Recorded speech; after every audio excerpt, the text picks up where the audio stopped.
Attention, एक asteroid जिसका size 4 Eiffel tower के बराबर है वो फुल स्पीड से अर्थ से टकराएगा और सभी की मौत हो जाएगी। क्या ये न्यूज रियल है या सिर्फ एक क्लिकबेट है? तो अभी के लिए ये सिर्फ एक क्लिकबेट है, पर इसका मतलब ये नहीं है कि फ्यूचर में ऐसा कभी नहीं हो सकता। आज से 66 मिलियन साल पहले एक एस्ट्रॉयड धरती से टकरा गया था और इसने पूरी धरती से डायनासोर की पूरी प्रजाति को खत्म कर दिया। और साइंटिस्टों का कहना है कि ऐसा दोबारा भी हो सकता है। तो इस वीडियो में हम जानेंगे कि कोई स्पेस में न्यूक्लियर एक्सप्लोजन क्यों करना चाहेगा और इससे ह्यूमैनिटी कैसे बच सकती है। क्या होगा अगर एक एस्ट्रॉयड जिसका डायमीटर 12 किलोमीटर है वो धरती से टकरा जाए, तो क्या हम सरवाइव कर पाएंगे? तो अर्थ का एटमॉस्फेयर कोई भी ऑब्जेक्ट जिसका डायमीटर 600 मीटर से ज्यादा है उसकी स्पीड को कम नहीं कर सकता। इसलिए इतना बड़ा एस्ट्रॉयड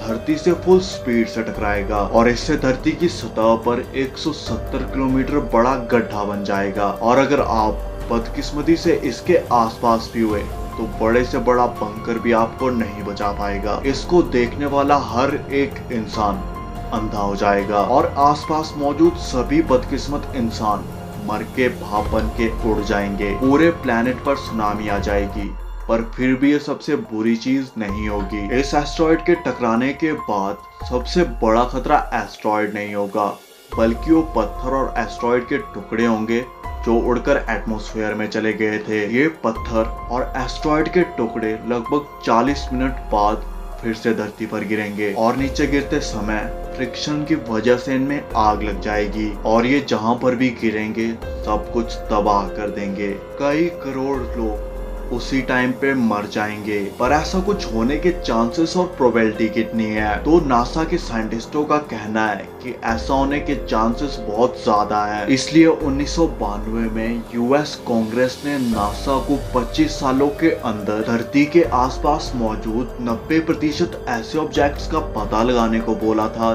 जिनका साइज 1 किलोमीटर या उनसे बड़ा था, क्योंकि ऐसे ऑब्जेक्ट्स धरती पर बहुत तबाही मचा सकते हैं और इससे कम्युनिकेशन और सैटेलाइट सिस्टम पूरी तरह से खत्म हो सकता है। और अब तक नासा और बाकी की स्पेस ऑर्गेनाइजेशंस धरती के आसपास के 50% ऑब्जेक्ट्स का पता लगा चुकी है जो डायमीटर में 140 मीटर या उससे बड़े हैं। ये नंबर्स और भी ज्यादा बढ़ेंगे जब NASA neo surveyor infrared telescope को लॉन्च करेगा। ये धरती से 50 मिलियन किलोमीटर दूर तक के ऑब्जेक्ट्स का पता लगाएगा जो भी डायमीटर में 140 मीटर से बड़े होंगे और साथ ही धरती की तरफ आ रही हर एक चीज का साइज और स्पीड भी बताएगा। अगर डायनासोर्स के पास भी ऐसी टेक्नोलॉजी होती तो उनको भी ये सब पहले से पता चल जाता। पर अब सवाल ये आता है कि अगर कोई इतना बड़ा एस्ट्रॉयड धरती की तरफ आ रहा है तो हम इससे कैसे बच सकते हैं? तो साइंटिस्टों के हिसाब से सबसे पहली चीज जो हम कर सकते हैं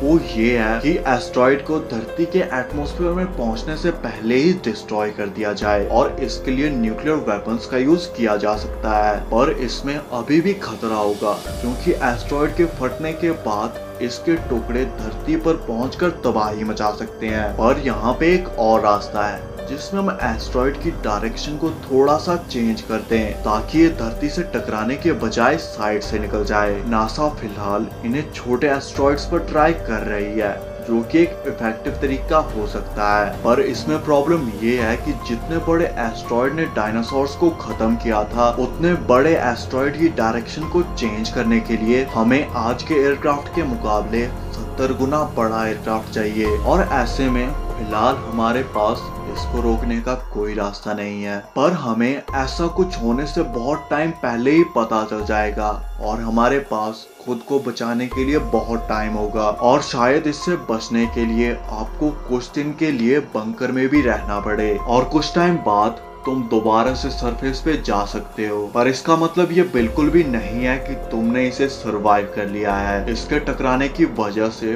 पूरी हवा में धूल और डस्ट पार्टिकल्स फैल चुके होंगे और ये लगभग 10 सालों के लिए सनलाइट को पूरी तरह से ब्लॉक कर देंगे जिससे टेम्परेचर एकदम से गिर जाएगा और सभी पेड़ पौधे मरने लगेंगे और जो इसके लिए पहले से प्रिपेयर होगा वही जिंदा बच पाएगा। सनलाइट के बिना हम कुछ भी नहीं उगा पाएंगे और ना ही कोई जानवर बचे होंगे जिनका हम शिकार कर सकें। बंकर में भी खाना जल्दी खत्म हो जाएगा और ऐसी सिचुएशन में हमें खाने के लिए सिर्फ मशरूम ही मिल पाएंगे और इंसानों के लिए प्रोटीन का इकलौता सोर्स कॉकरोचेस होंगे। और अगर तुम जिंदा रहना चाहते हो तो तुम्हें उन्हें खाना पड़ेगा। पर अगर तुम एनिमल लवर हो और किसी भी जानवर को नहीं मारना चाहते तो तुम्हारे पास एक और रास्ता होगा, जिसमें मान लो तुम एक बंकर में 100 लोगों के साथ हो और तुम्हारे पास एक गन है और तुम्हें जिंदा रहने के अलावा बाकी किसी चीज से फर्क नहीं पड़ता, तो तुम्हारे पास एक तरह से कई महीनों के लिए खाना मौजूद है